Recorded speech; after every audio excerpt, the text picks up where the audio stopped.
How you guys doing on this bitter cold Wednesday afternoon? I'm sure you guys have seen the stories of Christian Saucier. He was an 11-year Navy veteran who was so happy about being at his new assignment on a submarine that he took pictures,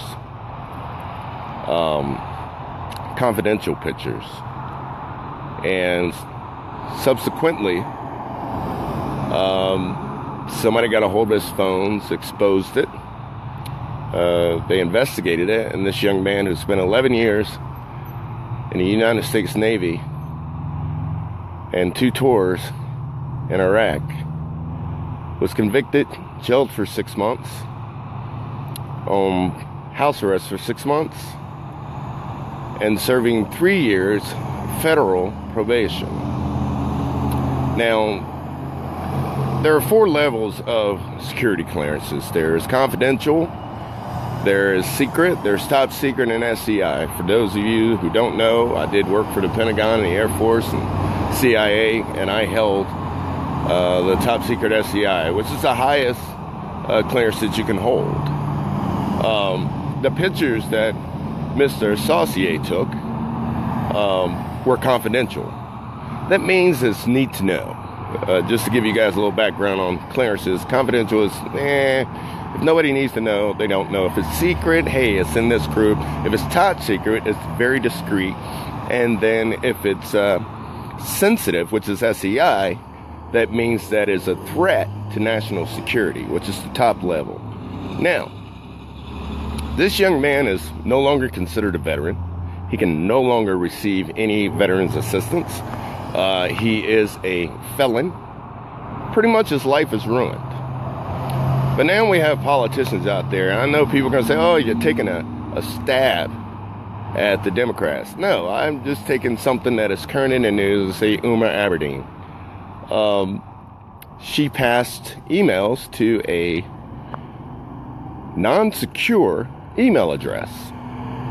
SCI, sensitive, not confidential like the little submarine pictures that this young man was so proud of being on, but sensitive, which is a threat to national security. She lies about it, they get caught, and then they say it's no big deal. Now here's what I don't understand. Why are they being persecuted for less, for higher crimes than military veterans who innocently expose confidential information on his cell phone and confessed? Why are politicians or people in power not held accountable for these things? In my opinion, I think it's to keep us in our place.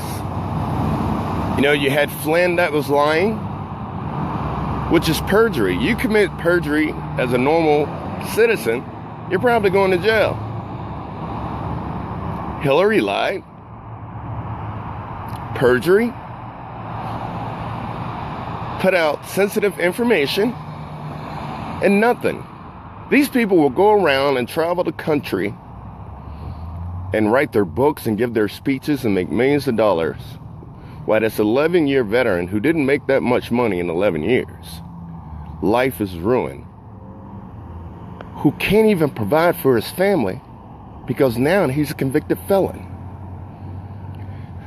That's why it's important for us, the people, the patriots, the true Americans that believe in the Constitution, to take this country back. And the only way we can take this country back is to take these public offices and to get rid of these people who think they are privileged to do whatever they want to do.